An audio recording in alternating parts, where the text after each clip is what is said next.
सभी दर्शकों को जय भीम, जय भारत, नमो बुद्धाय। मैं निखिल सबलानिया, आप सबका और हमारे इस कार्यक्रम में जो आज के हमारे विशेष अतिथि हैं, और एक बार फिर से हमारे चैनल के दर्शकों के लिए एक बहुत ही खास बात लेकर आए हैं। आदरणीय, माननीय शिव शंकर सिंह यादव जी, जो कि जिनको आप जानते हैं शूद्र शिव शंकर सिंह यादव जी के नाम से। सर, आपका बहुत बहुत धन्यवाद कि आप कार्यक्रम में आए।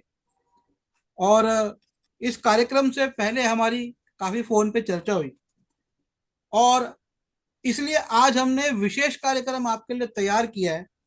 और ये विशेष कार्यक्रम है 1956 में, जब बाबा साहेब डॉक्टर भीमराव अंबेडकर जी ने बौद्ध धर्म अपनाया।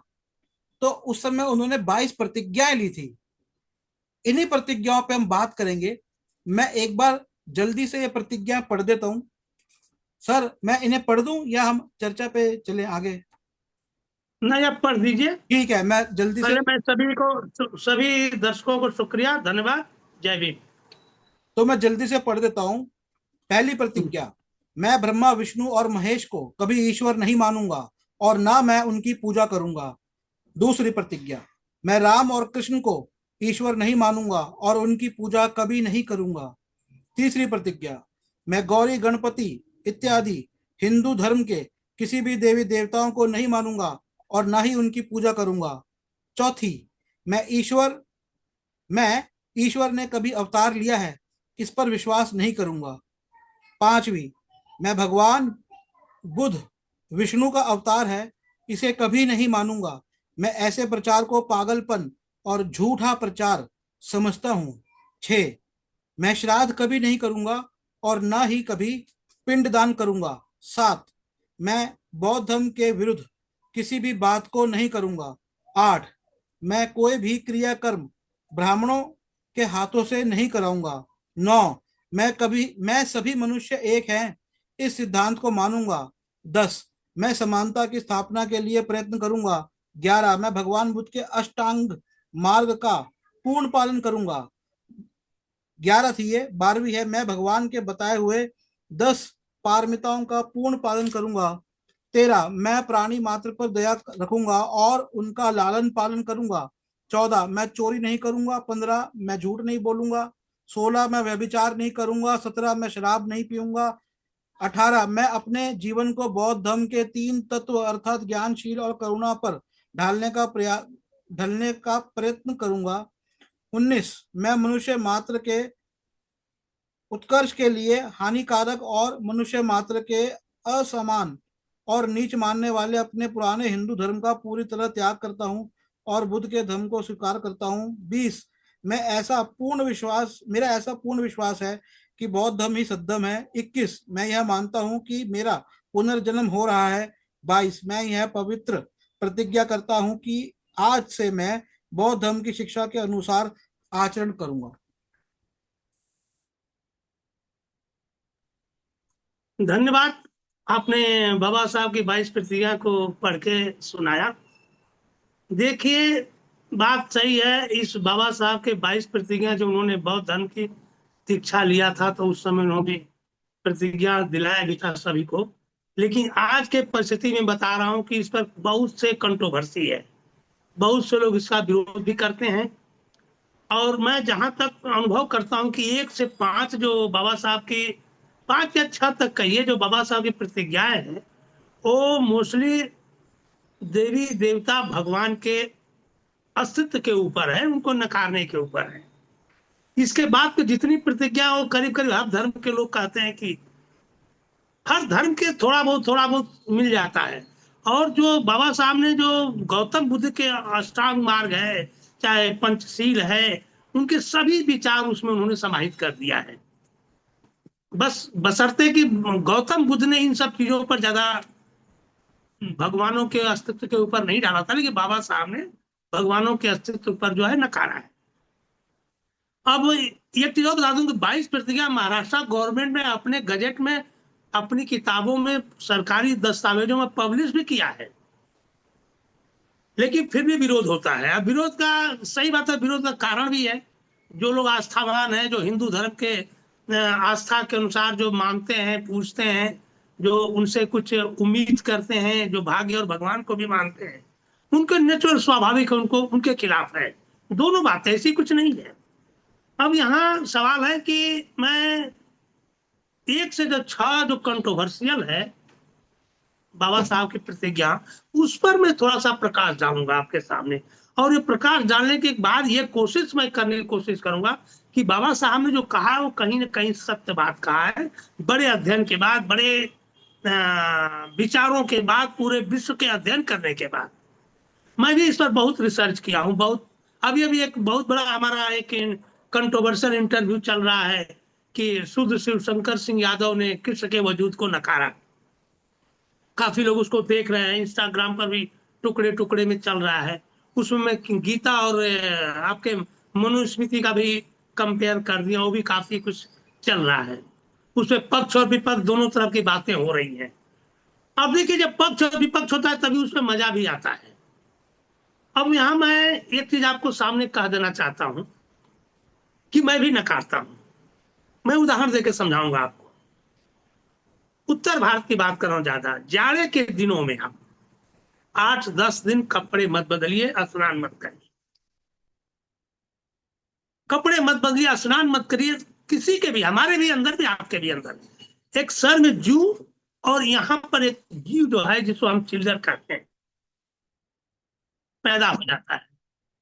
होता है कि नहीं होता है? तो मेरा सवाल है, किसने पैदा किया? किसी देवी देवता भगवान ने तो नहीं पैदा किया। ये खुद इंसान ने पैदा किया, जो 15 दिन तक स्नान नहीं किया, कपड़े नहीं बदला। उसने वैसा एटमॉस्फेयर पैदा किया अपने शरीर के अंदर, उमस और गर्मी और गंदगी से जीव पैदा हो गया।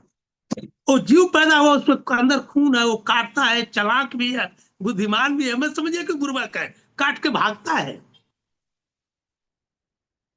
एक और मैं आपको, बाबा साहब को मैं साबित करने की कोशिश कर रहा हूं कि बाबा साहब ने जो 1 से 5 प्रतिज्ञा किया है, हमारे देश के विद्वानों को, महानुभावों को, धर्मावलंबियों को भी मैं कहूंगा कि उस पर थोड़ा विचार करो, तर्क करो, और सोचो समझो कि बाबा साहब अम्बेडकर जो पूरे विश्व के विद्वान हैं, उन्होंने इस पर क्यों प्रकाश डाला है।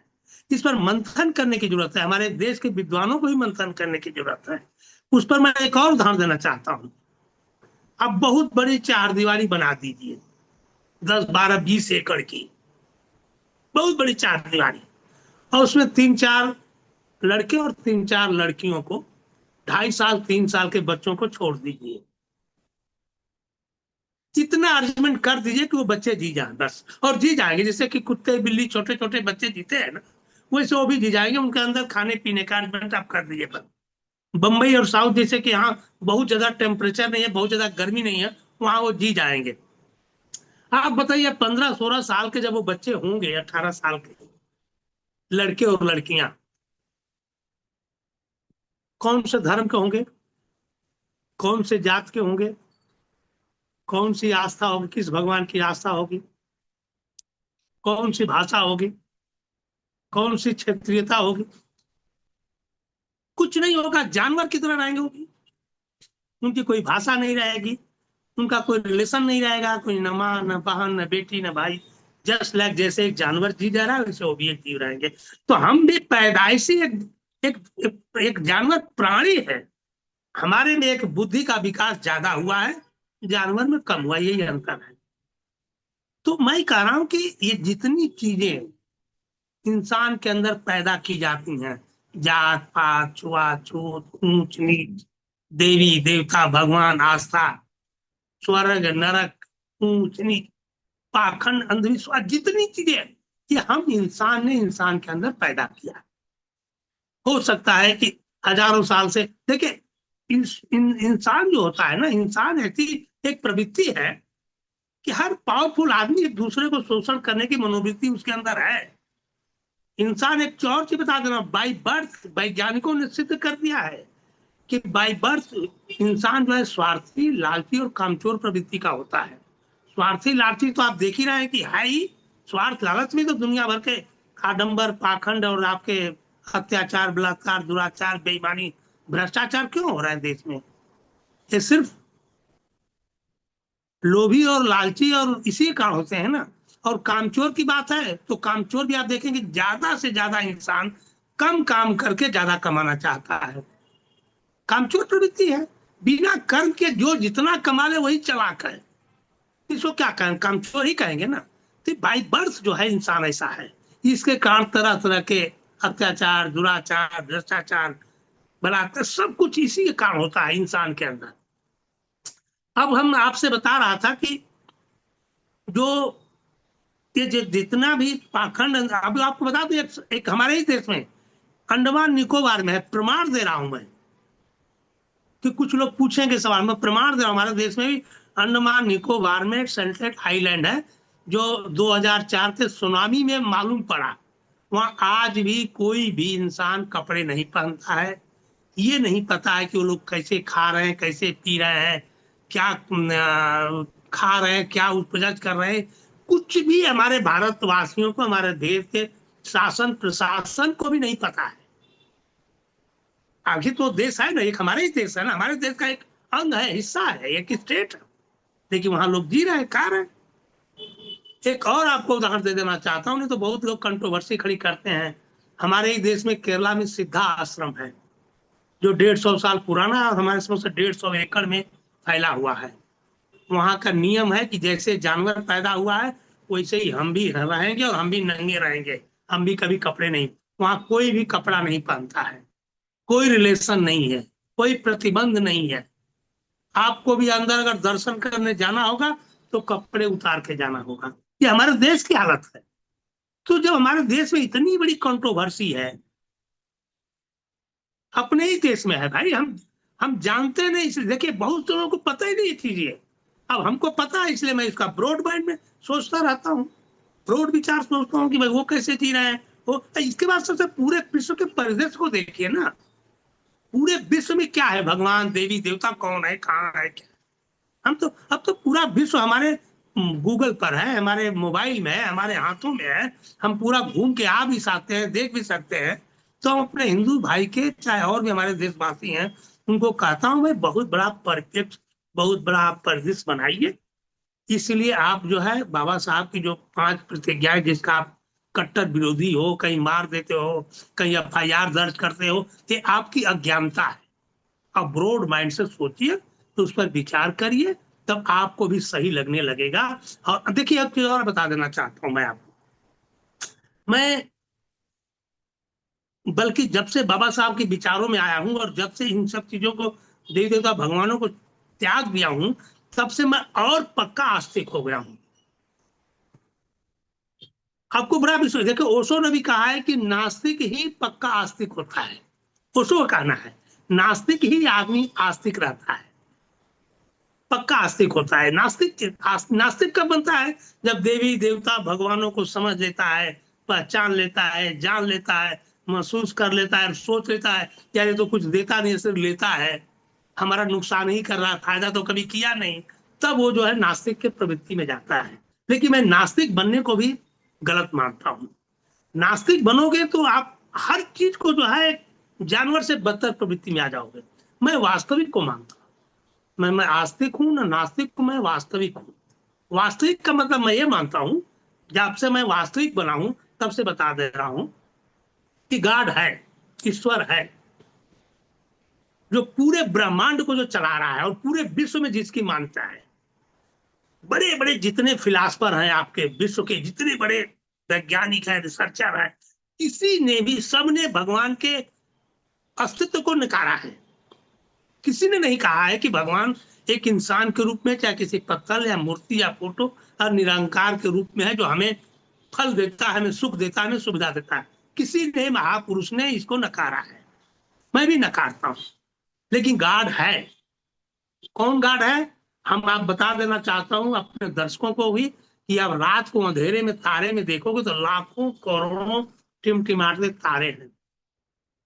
वो तारे सूर्य के समान हैं और कई लाख करोड़ कोस दूर है। हम उसको नाप नहीं सकते। उसी तरह हम एक सूर्य के परिवार में रहते हैं। सूर्य हमारा एक परिवार है। उस परिवार में सूर्य है, पृथ्वी है, चंद्रमा है और 9 ग्रह हैं, जो सूर्य के गुरुत्वाकर्षण के कारण एक दूसरे का चक्कर काट रहे। उसी के कारण हमें प्रकाश मिलता है, उसी के कारण हमें जो है वायुमंडल हवा मिलती है, उसी के कारण हमें सब चीज मिलता है। वही है, अगर वो ना रहे ना तो कोई चिल्ले जो होता है ना नहीं पैदा हो सकता है। तो जो ब्रह्मांड जो चल रहा है ताकत, आप सोचिए कि पृथ्वी एक माइक्रो सेकेंड भी रुक जाए तो पृथ्वी पर कोई नहीं बचेगा। पृथ्वी अपने धुरी पर 24 घंटे में एक चक्कर लगाती है तो दिन रात बनता है, और पृथ्वी के 365 दिन में एक चक्कर पृथ्वी का लगाती है तो मौसम बनता है। मौसम बनने से हमें सूर्य पानी, बरसात होती है, ठंडी होती है, गर्मी होती है, तरह तरह के वायुमंडल मिलती है, उसी कारण तरह तरह की पैदावार होती है, तरह तरह। और उसी के कारण सिर्फ प्राणी ही नहीं, लाखों करोड़ों वनस्पतियां, समुद्र में जीव जंतु, ये हजारों करोड़ों करोड़ों साल से जो है पैदा होकर के संपन्न होते होते होते होते हो तो बहुत बड़ी एक सृष्टि की रचना, तो बहुत बड़ा। हमने भी एक अपने बुक में लिखा हूं, सृष्टि की रचना और भगवान की उत्पत्ति, हमारा एक पाठ है इसके ऊपर है। तो मैं ये कहना चाहता हूं कि हम, अच्छा देखिए, जब आप ये मान के चलिए, मैं अपने दर्शकों को कहता हूं कि आप भी मान के चलिए, कि आप ये मान के चलिए कि गॉड, ईश्वर, जिसको कोई पूरा विश्व मानता है, वो हमें 24 घंटा वाच कर रहा है। जब आपके दिमाग में हो जाए कि गॉड और भगवान जो है हमें वाच कर रहा है, तब कोई भी गलत काम नहीं करेंगे, आपकी हिम्मत ही नहीं होगी। कोई भी दुराचार, अत्याचार, बलात्कार, आप क्या सोचते हो, बलात्कार चोरी करते हो कि भगवान तो नहीं देख रहा है, चलो कर लो। लेकिन आपको ये दिमाग में आ जाए कि नहीं, भगवान देख रहा है तो अब नहीं करोगे। हमारे देश का दुर्भाग्य है, इसी हमारे देश में सबसे ज्यादा, ऐसा नहीं कि विश्व में नहीं है, सबसे ज्यादा जो है अत्याचार, बलात्कार, दुराचार, ये हमारे देश में बहुत ज्यादा इसलिए है कि देवी देवता भगवान माफ करता है। ये भगवान माफ करने के कारण ही हमारे देश में दुराचार ज्यादा बढ़ता है। आदमी सोचता है कि मैं पाप करूंगा, दुराचार करूंगा, अत्याचार करूंगा, लूट करूंगा, खसोट करूंगा, सरकारी भ्रष्टाचार करूंगा, पैसा कमा लूंगा और जाके देवी देवता भवन को दान दे दूंगा तो हमारा माफ हो जाएगा। ये माफ करने की प्रवृत्ति का हमारे देश की बहुत बड़ी दुर्दशा है। ये माफ करने वाली प्रवृत्ति को त्यागना पड़ेगा, छोड़ना पड़ेगा। और ये भी बता दूं, मेरा रिसर्च है, मैं 7 साल विजिलेंस अफसर में मेमटेल में रहा, 400 क्लास 1 क्लास 2 अफसरों को बुक किया। एक बार जब सीबीआई का रेड पड़ी थी, जब अधिकारियों के ऊपर ना, तो उसमें 4-5 जो है, कोई वैष्णो देवी गया है, कोई तिरुपति गया है बचने के लिए। तो क्या होता है कि आदमी गलत करता है तो सोचता है भगवान हमें माफ कर, माफ कभी नहीं होता है। हमने कभी किसी को माफ होते हुए नहीं देखा है। सब यही, मैंने आज, मेरा एक और रिसर्च है, मैं जहां जाता हूँ अस्पतालों में ना, तुरंत पता लगाता हूँ कि इसका बैकग्राउंड क्या है। आप बिलीव नहीं करोगे, ऐसे लोग ही सड़ रहे हैं, गल रहे हैं, कभी पैरालिसिस है तो कहीं ब्रेन का प्रॉब्लम है, कहीं हार्ट का प्रॉब्लम, ऐसे ही लोग हैं। मैं पूरा बैकग्राउंड पता लगाता हूँ। और यही नहीं, मैं पूरे देश में घूमता रहता हूँ, बहुत से SC ST के परिवार में जाके रहा हूँ। वो आते हैं, अरे देखिए हमारे माता पिता हैं, अरे देखो 100-100 साल के लोग हैं, कोई रोग नहीं है, बिंदास खाना तक बना रहे हैं, काम भी कर रहे हैं, उनको कोई रोग नहीं है। मैं गरीब लोगों की बात कर रहा हूँ, जो SC ST की बहुत से घरों में देखा हूं, अरे 100-100 साल के हैं माँ बाप। और यही मैं देखा हूं, जो इस तरह के पाखंडी हैं, चाहे धर्म को मानते हैं, चाहे भगवान की पूजा करते हैं, जितने भी हैं, उनका मैं बैकग्राउंड देखता हूं तो 60-70-80 पहुंचते पहुंचते हो सड़ने गलने बीमार होके सब। क्यों, क्या हुआ भाई, तुम तो जिंदगी भर भगवान की पूजा पाठ अर्चना करते हैं, तुमको तो भगवान कम से कम 150 साल जिलाना चाहिए था ना। नहीं, 70-60-80 पहुंचते पहुंचते फिनिश। हम बहुत अध्ययन है, बहुत रिसर्च कर, जो भी हमारे रिश्तेदार लोगों में भी देखा हूं, जो जितना कर्म कांडी रहा है उतना ही भोगा है और मरा है। माफी चाहता हूं, किसी को बुरा न लगे, लेकिन अनुभव बता रहा है, मेरा मेरा रिसर्च बता रहा है। जब आप किसी चीज पर रिसर्च करोगे तो नेचुरली आपके सामने अच्छी अच्छी चीजें, अच्छे अच्छे अध्ययन आएंगे। इस पर मेरा रिसर्च है। इसलिए मैं कहता हूं कि बाबा साहब की जो 22 प्रतिज्ञा है वो लॉजिक है, सही है, बहुत सोच समझ के उन्होंने अपने समाज को दिया है। मैं भी उसको फॉलो करता हूँ आप ये है कि नास्तिक मत बनिए, पक्के आस्तिक भी मत बनिए, वास्तविक बनिए। मान के चलिए कि गॉड है, ईश्वर है, जो पूरे ब्रह्मांड को चला रहा है और आपको दुख तकलीफ भी देता है। आपको जो भी पाप करोगे, पुण्य गलत करोगे, उसका सजा आपको यहीं भोग के जाना है। सर आप इसमें लॉजिक क्या तो देखते हैं? हाँ, आप इसमें लॉजिक क्या देखते हैं, इन प्रतिज्ञाओं में लॉजिक, लॉजिक? जी। देखिए प्रतिज्ञाओं की लॉजिक तो आपने पढ़ के बता ही दिया। लॉजिक तो सही है ना। देखिए सिर्फ विरोध जो है, ये जो बाबा साहब की 1 से 5 प्रतिज्ञाएं हैं जो देवी देवता भगवान के ऊपर कहा है, सिर्फ विरोध इसी का है। सर मैं इसके यहाँ बाद पर सब उसी को ये फॉलो जो करते हैं। ये जो एक बात है ना, मैं एक बात हाँ ये दर्शकों को ही कहना चाहूंगा। देखिए, जब कोई हाँ व्यक्ति एक धर्म से दूसरे धर्म में जाता है, तो टेक्निकली हाँ वैसे ही पहले वाले धर्म के देवी देवता को नहीं अपनाता। तो अब वो अगर प्रतिज्ञा ले रहा है, तो ये उसके नए धर्म में जाने पे उसका मुद्दा है। उसने प्रतिज्ञा ली, ये उसका मुद्दा है, वो नहीं हाँ अपनाता। लेकिन हाँ, इसका करेक्ट। उसके पहले वाले धर्म से कोई लेना देना ही नहीं है। ये तो जबरदस्ती विरोध करने वाली बात हो गई। अगर मैं हाँ ईसाई बन गया, तो जो ईसाई इतने बनते हैं, उन्होंने ईसाई धर्म में जाके वो बोल रहे हैं भाई मैं उन देवी देवता को नहीं मानते, तो उनका मुद्दा है ना।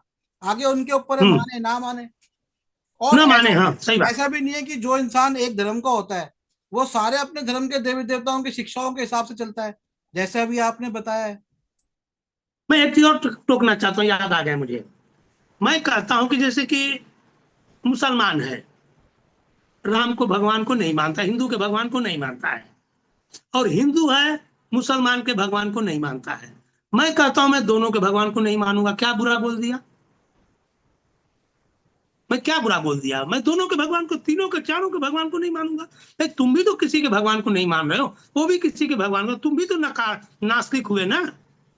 हनु मुसलमान के और ईसाई के और चाहे जैन के किसी के बारे में सोच करके हिंदू भी तो नास्तिक हो गया, कट्टर। वो नहीं मानता उनके भगवानों को, तो मैं कहूँ मैं किसी के भगवान को नहीं मानूंगा। क्या गलत बोल दिया? मैं आपको एक यही तो ऐतिहासिक बाबा साहब ने जी बोला है। एक इसी हाँ जी, एक ऐतिहासिक तथ्य बताऊंगा दर्शकों को भी। डॉक्टर अंबेडकर जी ने एक ऐसे लिखा था क्रिश्चियनिटी पे, जिसका मैंने हिंदी में अनुवाद किया था। तो बहुत सारे जो ईसाई मिशनरी थे ना, जो कि अच्छा काम भी कर रहे थे, उनको हिंदुओं ने मरवा दिया था। एक चीज और तो कह देना चाहता हूँ, आपको अनुभव बता देना चाहूँ अपना। जितने लोग भी हिंदू भारत में हिंदू धर्म से ही कन्वर्ट होकर के मुसलमान बने हैं, ईसाई बने हैं, और जैन और बौद्ध भी बने हैं, ये सब हिंदू धर्म से ही गए हैं। तो प्रॉब्लम क्या हो रही है कि हिंदू धर्म से अगर कोई धर्म परिवर्तन करता है, बाबा साहब ने प्रतिज्ञा का महत्व बता देना चाहो, इसलिए महत्व है कि उनका कहना है कि जब हिंदू धर्म के पूरे जो कचरा दिमाग में जो है ना, वो पाखंड उसको निजात करके तब बौद्ध बनो। देखिए जितने भी हमारे देश के हिंदू से मुसलमान बने हैं, वहां भी छुआछूत ऊंच नीच लेके गए हैं, धर्म की बुराई लेके गए हैं। ईसाइयों में भी है, वहां भी कहते हैं कि प्रार्थना करो, पूजा करो, माफ हो जाएगा। मुसलमानों में भी है कि रोजा रख लो, पाप माफ हो जाएगा। छुआछूत वहां भी चला गया हिंदू का। अभी अभी देखे 300 साल पहले सिख धर्म बना है, वहां भी प्रॉब्लम हो गई है, वहां भी दो पंथ हो गए हैं। तो जब हिंदू धर्म से जब आप चाहे बौद्ध बनो, ईसाई बनो, क्रिश्चियन बनो, जब ये बीमारी लेके जाओगे तो क्या मतलब है? इसलिए हम भी यार, हमारा मिशन भी जो है ना, गर्भ से कहो शूद्र, जो मिशन है यही कहना है कि भाई पहले शुद्ध हो जाओ। छुआछूत ऊंच नीच जो हिंदू धर्म के जो अनर्गल बुराइयां, मनुस्मृति की जो बुराई, मनुस्मृति बोल रहा हूँ, मनुस्मृति का जो सिद्धांत है, उससे निजात पाओ, उससे फ्री हो जाओ, इसके बाद बौद्ध धर्म में जाओ। नहीं यही बुराई वहां लेके जाओगे तो फिर क्या मतलब है? अच्छा सर, एक इसीलिए बात। बाबा साहब ने कहा है, देखिए बाबा साहब के एक नव बुद्ध उसको बोलते हैं, बाबा साहब के बौद्ध धर्म जाने का सबसे बढ़िया आधार यही है कि वो पूरा तिरस्कार करके बुराइयों को निजात पाने के बाद ही बौद्ध। लेकिन दुर्भाग्य है कि बौद्ध वाले इस पूरे बीमारी को लेके जा रहे हैं, वो भी निजात नहीं पा रहे हैं। मैं माफी चाहता हूँ, मैं देखा हूँ महाराष्ट्र में बहुत से बौद्ध बने हैं, गणपति घर में रखते हैं, गणेश की पूजा करते हैं, हिंदू धर्म के बहुत से त्योहारों को मानते हैं, 22 प्रतिज्ञाओं को नहीं मानते हैं।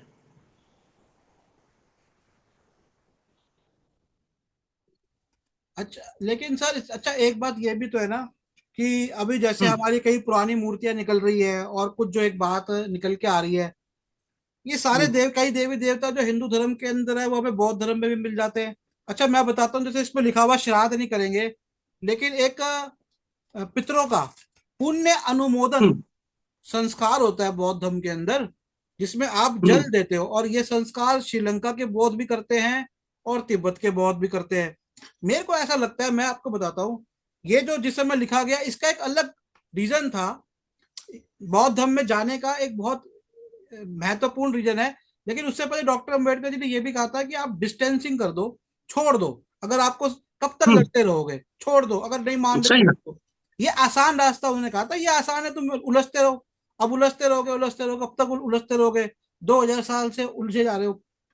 लेकिन एक बात ये भी है ना कि हमें एक्चुअली इंडिया में हमें पता भी नहीं है ना हमारा धर्म क्या है, क्योंकि हमें जला दिए गए, तक्षशिला जला दिया गया, नालंदा जला दिया गया। हम्म, ना हमें बौद्ध धर्म पता है, ना हमें हिंदू धर्म पता है। और अभी तो मैं एक विद्वान है उनका सुन रहा था जो कि कायस्थ है, तो वो ये कह रहे थे हम्म। असल में पहले जब बौद्ध ग्रंथ लिखे गए तो हर चीज मुंह पे चल रही थी, बौद्ध भी और हिंदू भी। और जब बौद्ध ग्रंथ लिख दिए उसके बाद फिर लगा ब्राह्मणों को कि हमें अपने भी ग्रंथ लिखने चाहिए, तो फिर उनकी देखा देखी उन्होंने लिखा। तो बहुत सारी चीजें एक करेक्ट। दूसरे से उन्होंने ली हुई है। ये 14वीं शताब्दी के बाद जो है जब कागज पेन का आविष्कार हुआ है, इसके बाद हिंदू धर्म ने तरह तरह के जो है कथा कहानियां और देवी देवता भगवान को लिखा हुआ है। चौदहवीं या ये चौथी, 5,000, ये पांच चौथी हजार सदी। साल पुरानी चीजें नहीं है।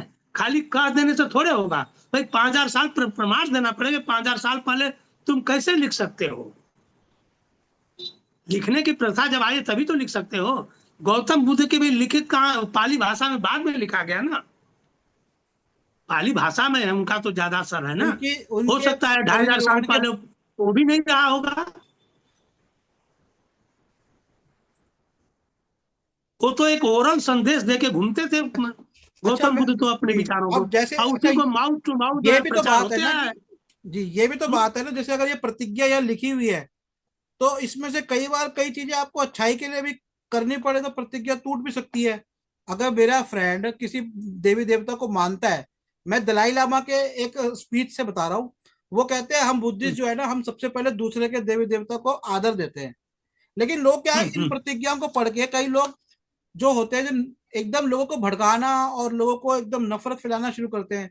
जबकि दलाई लामा कहते हैं, आपको मैं बताता हूँ सब लोगों को, आप लुम्बिनी जाइए, लुम्बिनी के अंदर जो बुद्ध विहार है जर्मनी का सबसे भव्य बुद्ध विहार है, उसके बाहर और भी कई बुद्ध विहारों के बाहर दो मूर्तियां होंगी।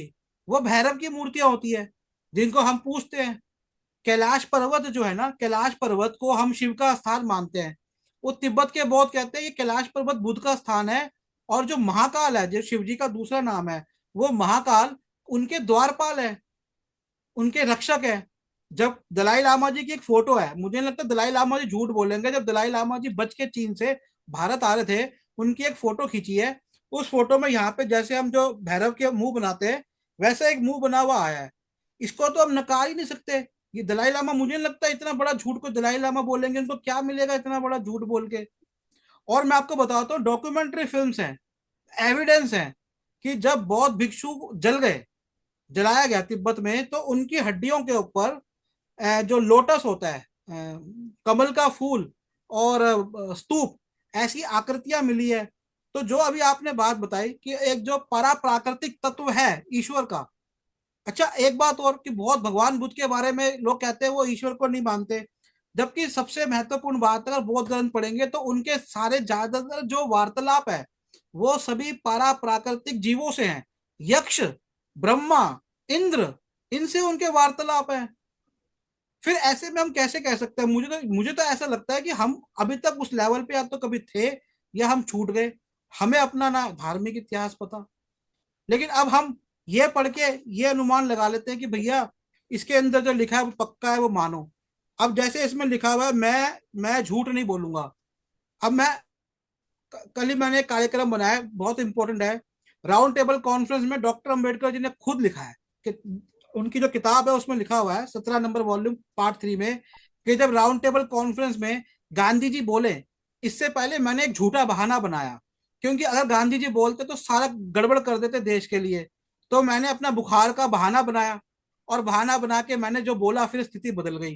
तो यहाँ पर तो ये है, अगर झूठ भी बोला जाए तो इस प्रतिज्ञा के तो विरुद्ध आपको जाना पड़ेगा ना। डॉक्टर अंबेडकर जी खुद गए, और नहीं तो डॉक्टर कहीं नहीं अंबेडकर कहा जी ये भी जाता है, नहीं लिखते हैं, कभी कभी, नहीं, कर्म कभी का कभी सिद्धांत, कभी वो कभी किसी की भला करने के लिए झूठ बोलना भी जी, और वो ठीक ये है, भी वो तो लिखते हैं, अलग लेकिन झूठ है। वो ये भी नहीं लिखते नहीं, हैं ये देखिए, झूठ कि कब मैंने, होता है जब अपने नहीं, स्वार्थ के लिए झूठ बोलते हो। उन्होंने ये भी लिखा, उनके मन में ये भी भावना थी। झूठ कब बोला है, अपना स्वार्थ उसमें आता तब झूठ गलत है। जी, परमार्थ के लिए नहीं बोला गया झूठ को। और वो ये भी लिखते हैं कि बेशक मैंने झूठ बोला, शाम को मेरे को बुखार हो गया। सही बात है। अगर आदमी झूठ बोले तो, जो कभी झूठ नहीं बोला अचानक बोल देगा किसी परिस्थिति में ना, तो आदमी बीमार पड़ जाता है। 100%, हमारे साथ भी ऐसा हुआ है। अच्छा, एक बात और है, आदमी, बाबा साहेब जी की प्रतिज्ञाओं को लेके अगर ये बोल दे कि मैं ब्रह्मा विष्णु महेश को नहीं मानूंगा, लेकिन हिंदुओं में बहुत ऐसा मैंने देखा है, अभी जैसे किसी देवी देवता को मानना शुरू किया, वहां से कोई मान्यता पूरी हो गई, तो वो अपने पहले वालों को भी भूल जाते हैं, उनको भी छोड़ देते हैं। वो तो खुद ही ऐसा काम कर रहे हैं। नहीं देखिए, ये जो है अफवाह है, मान्यता किसी देवी देवता भगवान। देखिए ये क्या होता है, अब मान लीजिए कि मैं हूं, मैं सफल नहीं हो रहा हूं। हम तो पूरी प्राइमरी से लेकर के हाई स्कूल, इंटर, बीएससी, तीन तीन दो दो नौकरी छोड़ा, सरकारी, हर जगह सफलता हासिल की। आज भी क्या, तो मैं कह दूं कि भगवान की पूजा पाठ से हुआ? सफलता मिलना आपका एक अधिकार है। आप कर्म करोगे, फल मिलेगा, उसको कोई रोक नहीं सकता, कोई भगवान भी नहीं रोक सकता है। और न तो किसी का नुकसान कर सकता है, लेकिन जैसे कि इसमें मैं सर हूं। अच्छा एक चीज और है, जैसे कर्म पे, अच्छा अगर भगवान हर चीज कर रहा है, जैसे कई लोग भगवान पे मान लेते हैं, तो पेपर लीक होते हैं, लोगों की नौकरियां लग जाती है, धन बल से भी लग जाती है, काम हो जाते हैं। यहाँ तो तब हर चीज ये नहीं कह सकते कि भगवान कर रहा है इसमें तो। नहीं नहीं, ये देखिए, हमारे दिमाग का माइंड सेट है कि भगवान से कुछ मिलता है। भगवान से कुछ नहीं मिलता है। मैं तो बता रहा हूं, मैं 75 साल का हो रहा हूं भाई, देखिए ना, आपके सामने हूं। हम तो 40 साल से इसी के विरोध में काम कर रहा हूं, और आज तक कोई तकलीफ नहीं है मुझे। अगर इस तरह का कुछ किसी भी तरह 1% भी लॉजिक होता कि भाई भगवान को तुम नहीं मानोगे, तो 1% भी कहीं लॉजिक होता कि किसी तरह का नुकसान हो जाता, तो सबसे पहले तो मेरा नुकसान हो जाता आज तक। बहुत शुरू मालूम है हमको, 10 साल पहले जब शुरू किया तो लोग क्या कहते थे मालूम है? अरे जब तू खाट पर पड़ेगा तब तुमको भगवान याद आएगा, ये लोग कहते हैं। जब सड़ेगा तो भगवान की याद आएगा, सुख में हो तो भगवान याद नहीं है, दुख में पड़ोगे तो भगवान याद आएगा। मैं तभी उन लोगों को कहा था, चैलेंज दिया था, आपको बिलीव नहीं होगा, मैं राइटिंग में, सोशल मीडिया पर कहा था। क्योंकि ये मेरा घमंड नहीं, आत्मविश्वास है कि मेरा भगवान कुछ नहीं बिगाड़ पाएगा। ये घमंड नहीं है, ये आत्मविश्वास है, कर्म पर भरोसा है, अच्छाई पर मतलब भरोसा है, एक्चुअली में इंसानियत पर भरोसा है, इसमें कोई, मानवता पर मुझे भरोसा है। इसके कारण मैं आत्मविश्वास से कहता हूं। मैं कहा था कि 75 साल तक मैं हॉस्पिटल नहीं जाऊंगा। तुम्हारा भगवान मेरा कुछ नहीं बिगाड़ सकता है, तुम कितना भी मुझे बददुआ दे दो। ये मैं बोला भी हूं, और आपकी दया से 75वां साल चल रहा है, 1 करोड़ी को लेकिन पूरा हो आपने जाएगा। ये भगवान के अस्तित्व को नहीं नकारा है, एक शक्ति है, चाहे आप उसे देवी वो देवता मैं के बोल रूप रहा हूँ में ना, ना मानो। उसको देख, वही मेरा ताकत है। मैं उस ताकत को, वो हमारी ताकत है। आपने मैं समझा है, मानता हूँ आप कि मुझे वास्तविक, सजा देगा। जी आप वास्तविक, आपने समझा है उसको। इसीलिए मैं कारण को वास्तविक, इसीलिए मैं कोई गलत काम हमसे होगा नहीं ना। आप कोई गलत काम से करा भी नहीं सकता, क्योंकि मैं तुरंत, मुझे वो देख रहा हूँ कि वो हमको टोक देगा, मना कर देगा। हम सर गार्ड को तो सामने रख के काम करता हूँ ना भाई। आजकल जो है ना, मांस को खाने को बहुत, मांस को खाना और मांस के काम करने को शुरू से ही मुसलमानों में भी कसाई को बुरा माना जाता है, हिंदुओं में जो खटीक होते हैं और जो आप मांस खाते भी हैं उनको भी बुरा मानने लग जाते हैं। इस पे आपकी क्या राय है? ये बहुत आध्यात्मिक देखिए, हो गया धर्म से। हाँ, बहुत अच्छी बात आपने कहा। जहां तक मैं अनुभव कर रहा हूं कि जब नेचर और प्रकृति जब पैदा हुई है, चाहे जैसे भी हुई हो, जो पैदा होते होते जो लाखों करोड़ों खरबों साल में जो इंसान बना है, तो प्रकृति और नेचर ने हमें ये नहीं बना के दिया कि आप यही खाओ। आप देखेंगे कि एक जीव दूसरे जीव का भोजन है, इसको नकार नहीं सकते। अगर सांप छिपकली को नहीं खाए तो नहीं जी सकता है, छिपकली कीड़े मकोड़े को तो नहीं है, और ये संतुलन बनाते हैं। अगर एक दूसरे को न खाएं तो बहुत ज्यादा हो जाएंगे। ये नेचर और प्रकृति को, हम तो लगता है कि ये नेचर और प्रकृति जो गॉड है, जिसको कहते हैं, जो इसने संरचना किया है ना, एक तरफ से संतुलन बनाने के लिए भी किया है। अब शेर को कहोगे कि वो बकरा नहीं खाएगा, हिरण नहीं खाएगा, तो जिएगा कैसे? उसको भगवान ने क्यों शाकाहारी बनाया आखिर? तो इसीलिए मैं इसको गलत नहीं मानता हूँ। एक जीव दूसरे जीव का भोजन है, लेकिन एक चीज है कि हमारे अंदर जो है कम से कम। देखिए एक चीज और मैं बता दूं, अभी मैं दांत का कुछ काम कराने गया तो वहां मुझे एक नई जानकारी मिली। मालूम है नई जानकारी क्या है? हम देखते हैं कि जो मांसाहारी नहीं है जानवर, जैसे गाय है, बैल है, भैंस है, नेचर ने बहुत अच्छा बनाया भाई, हम लोगों को मालूम जानकारी नहीं है। उनके दांत एक अलग टाइप के देखेंगे, जो जो शाकाहारी होते हैं, जो मांस नहीं खाते, उनके दांत ही अलग है। आप इसके बाद रिसर्च करिएगा, देखिएगा जो शाकाहारी के जी जी, दांत सही कह अलग रहे हैं आप। टाइप के हाँ, होंगे। मेरे को ही पता है, वो सही कह रहे हैं आप, उनके अलग तरह के हाँ, होते एक तरह के अलग टाइप, एक समान होंगे पूरा। तो जावर होगा, इधर होगा, एक समान होगा। फिर मांसाहारी के जो दांत, जानवरों के दांत देखिए तो नुकीले होंगे, नुकीले होंगे, फिर जाबर होगा, पतले होंगे और नोचने खींचने लायक होंगे। हमारे इंसान के अंदर भी दोनों तरह के हैं, हमको डॉक्टर ने बताया। इधर जबड़े हैं, कुछ दूर आने के बाद नुकीले दांत हैं दो, फिर चार दांत जो है वो शाकाहारी है, हैं। एक जी सर, नुकीला बिल्कुल सही। दांत मिलता है। जी आप सही कह रहे हैं, मैंने भी पढ़ा इस बारे तो में। हमारा दांत भी जो है दोनों तरफ के बना दिया गया है। जी सर, खैर तो समय इसको क्या कम। कहोगे? जी सर, बहुत अच्छा लगा सर आप आए और इसीलिए इसीलिए मैं कहता हूँ ना कि नेचर ने और गॉड ने, ईश्वर ने जो हमें क्रिएचर दिया है, वो खुद जो है एक जीव दूसरे जीव का भोजन बना दिया है। जी सर, खैर समय खत्म आप हो रहा है। देखोगे तो मैं दूध भी देखोगे तो जी जीव ही सर, है। मैं सर से दोबारा बात करूंगा और नए विषय पे आऊंगा। उम्मीद है ठीक आपको सबको ये विषय अच्छा लगा होगा। तो ये थे हमारे साथ शूद्र शिव शंकर सिंह यादव जी। सर आपका बहुत बहुत धन्यवाद। जय भीम, जय भारत, नमो बुद्धाय।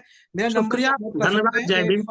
8527533051, 8851188117। हमारी किताबों की वेबसाइट है nsp.mart.com। मुझे जरूर संपर्क करिएगा। धन्यवाद।